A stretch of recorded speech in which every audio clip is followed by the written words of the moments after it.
E aí, tudo bem? Você está no Tecnorama, a teoria dos heróis. E hoje vamos voltar a falar sobre eles, os Eternos. Depois da série de vídeos envolvendo eles e os Celestiais, você achou que estava tudo acabado? Que nada, a gente está só começando. Vamos conectar a mitologia dos Eternos e Celestiais no MCU com as HQs. Você acha que até agora não rolou nada? Bom, você tem que repensar. E este vídeo tem este selo aqui. É o selo de qualidade raiz Tecnorama, um conteúdo exclusivo e original que você só encontra por aqui. Senta a mão nesse like agora e compartilha porque esse vídeo merece. Então, bora! Falar de Eternos é falar da fase 4 do MCU, mais conhecida como a fase cósmica da Marvel. Você tá lembrando dos filmes que a gente tem pela frente?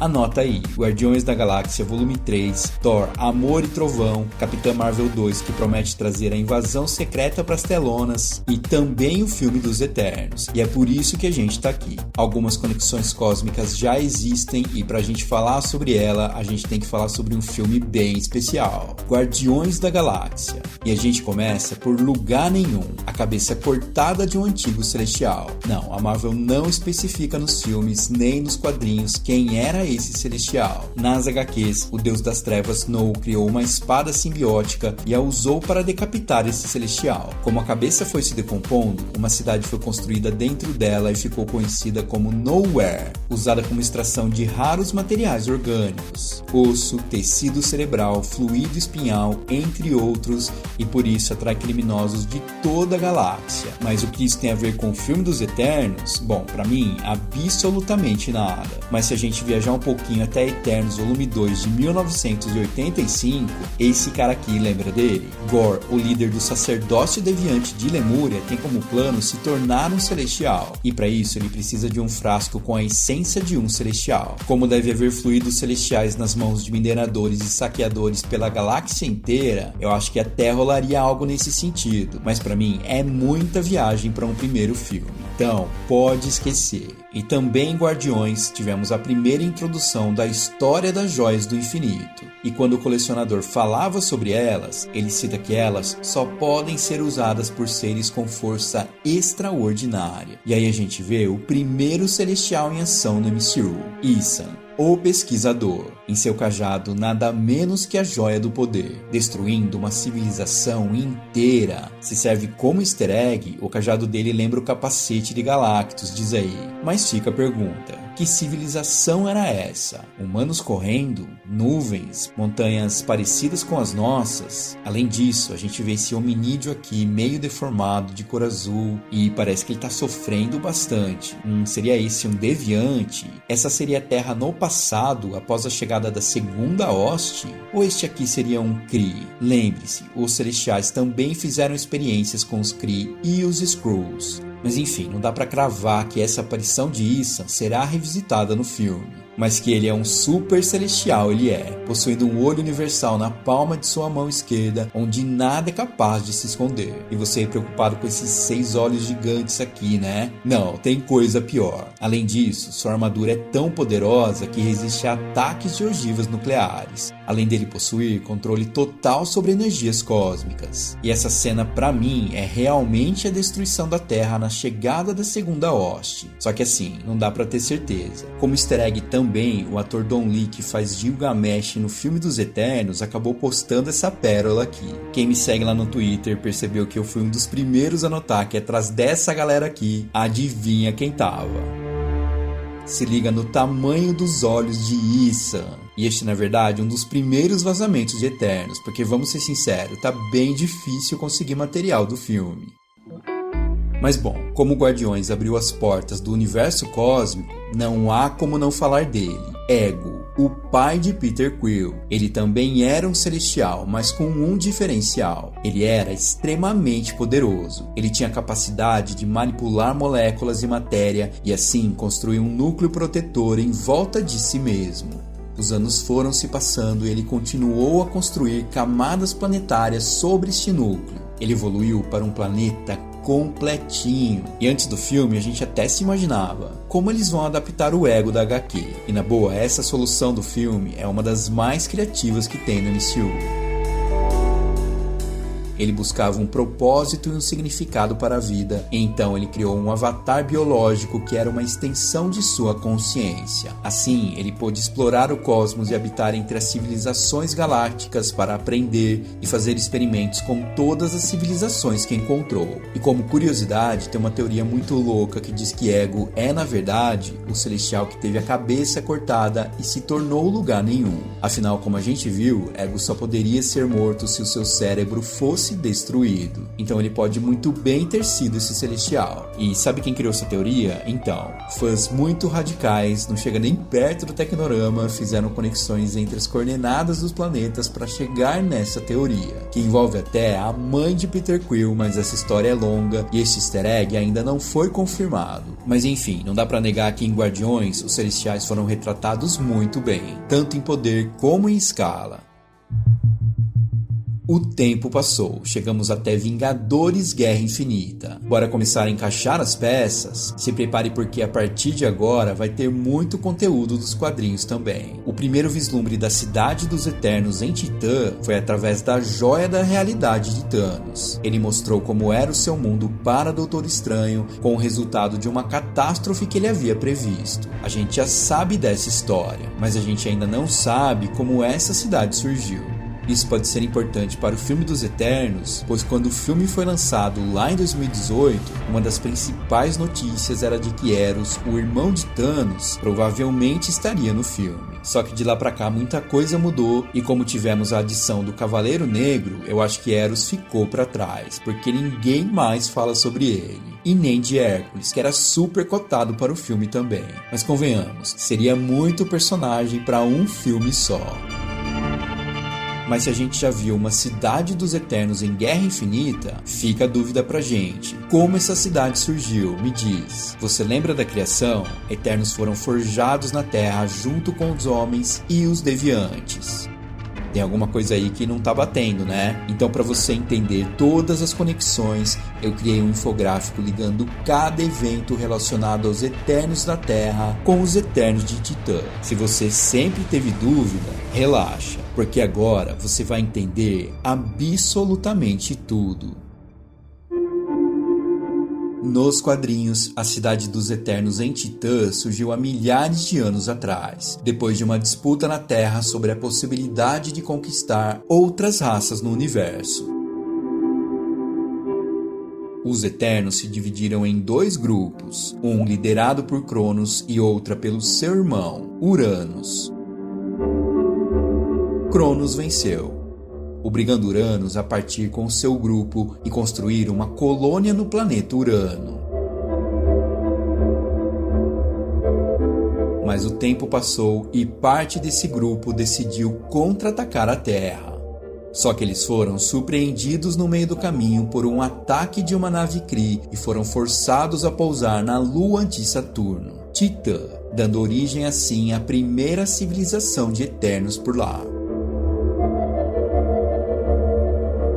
Enquanto isso, na Terra, na cidade de Titanos, há milhares de anos atrás, Cronos começou a fazer experimentos com energia cósmica para descobrir o segredo da imortalidade. Só que no meio do processo, ele sofreu um acidente no laboratório que trabalhava. Esse acidente destruiu toda a cidade de Titanos na época e foi capaz de bombardear todos os Eternos com energia irradiada, o que acabou ativando genes latentes que lhes deram longa vida, além de invulnerabilidade. E foi aí que eles descobriram que podiam manipular energia cósmica. E o acidente deixou os átomos de Cronos espalhados em um estado imaterial. E foi assim que ele se tornou o que é hoje, uma forma astral que ainda sobrevive neste plano de realidade e que fica observando a vida no universo. E depois que Cronos se foi, um líder teria que ser escolhido. E na linha de sucessão estavam Zuras e Alars, filhos de Cronos. Os Eternos então se juntaram na Unimente para decidir qual dos dois seria líder. Zuras foi o escolhido, e Alars escolheu deixar a Terra para evitar causar uma nova guerra civil, já que ele também tinha divergências com Zuras. E foi aí que Alars tomou uma decisão. Ele viajou para Titã porque ele sabia da existência de uma colônia de Eternos por lá. Chegando em Titã, ele descobriu que uma guerra causada pelo Dragão da Lua tinha acabado com a colônia inteira, exceto com uma mulher, Suisan. Alars então se apaixonou por ela e com o tempo eles reconstruíram Titã.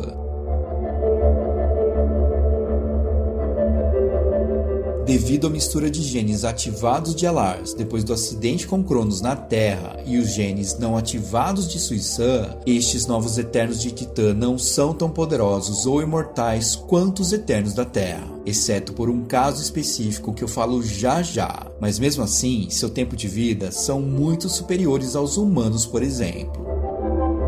Alars, como ancião de Titã, ficou conhecido como mentor. Com Suisan tiveram 2 filhos. Eros, seu filho mais novo, sempre foi divertido, extrovertido e mulherengo, tanto que seu nome original é Eron, mas foi rebatizado aos 5 anos de idade para Eros, em alusão ao deus do amor. Eros era realmente bem precoce, mas totalmente o oposto de seu irmão, Thanos, que já nos primeiros minutos de vida sofreu uma tentativa de assassinato vindo de sua própria mãe.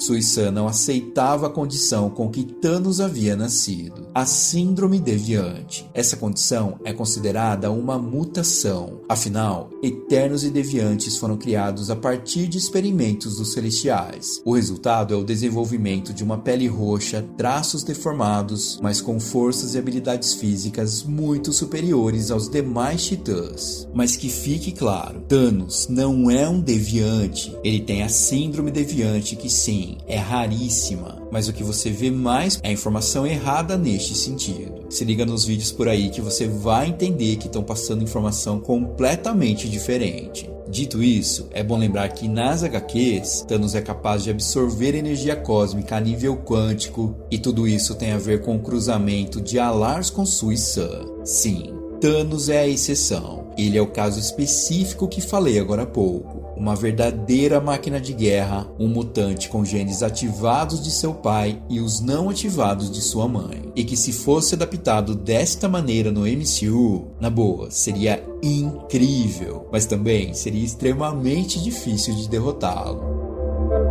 Mas e na Terra? O que aconteceu após a ida de Alars para Titã? Enquanto Zuras governava, 3 novas cidades eternas foram construídas. Olímpia na Grécia, no mesmo lugar que um dia havia sido Titanos, Polária na Sibéria e Oceana no Oceano Pacífico.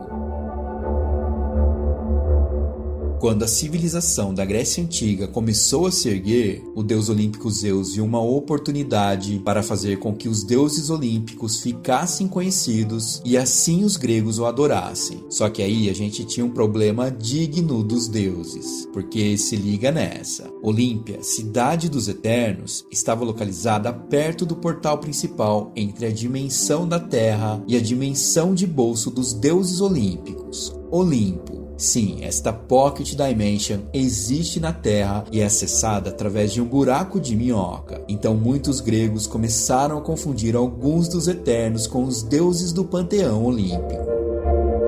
Com esse problemão para resolver, Zeus e sua filha Atena tiveram uma reunião com Zuras e Azura. Azura era a filha de Zuras com a eterna Cibele. Só que Atena, a filha de Zeus, percebendo a semelhança física marcante entre seu pai e Zuras, e também entre ela e Azura, sugeriu que os deuses do Olimpo e os Eternos fizessem uma aliança na qual os Eternos agiriam como os representantes dos deuses na Terra. Zeus, Zuras e Azura concordaram. Azura então tomou o nome de Tena em alusão à filha de Zeus, Atena, e este nome foi o símbolo deste acordo. Mas mesmo assim, não deu muito certo não. Ao longo dos muitos anos, muitos humanos chegaram a pensar em vários Eternos não como representante dos deuses do Olimpo, mas como os próprios deuses. Essa confusão levou a um crescente ressentimento pelos deuses do Olimpo com relação aos Eternos, que depois se tornou uma guerra, durante a qual houve uma batalha entre Zuras e Zeus.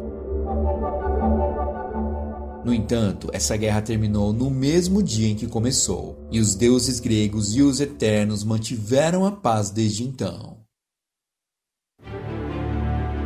Então, esse infográfico acho que ficou bem claro para você, né? Eu tentei ser bem didático. E agora com essa base toda dá para você entender um pouco da linhagem dos Eternos, mas mesmo assim é uma avalanche de informações. Só que assim, talvez esse lance dos deuses do Olimpo e dos Eternos só aconteça talvez através de flashback. Não é certeza que role, pode ser até que fique de fora. Mas afinal, como conectar quase todas essas informações e ainda ter uma trama paralela, apresentando personagens que até então são totalmente desconhecidos para a maioria dos fãs? Tá achando pouco? Tem mais uma coisinha ainda. Estamos em Vingadores Ultimato, um terremoto no fundo do oceano sobre a placa africana e ocoia enfática. O procedimento é não fazer nada. E esta é mais uma ligação com o filme dos Eternos? Sim, só que não é isso que você tá pensando não. Você tá achando que tem alguma coisa a ver com Atlântida, Namor? Eu acho que não. E é sobre essa ligação que a gente vai falar agora. Não, mas eu tô com tempo, eu quero falar agora sobre isso. Não vai rolar, hoje não rola então. Não vai dar, todo mundo tá sem tempo, é isso. Mas eu quero falar agora. Não, mas a teoria é muito boa. Não, me ouve, por favor. Tá, tudo bem, a audiência vai me detonar se eu continuar, porque o vídeo vai ficar gigante. Então vamos parar por aqui.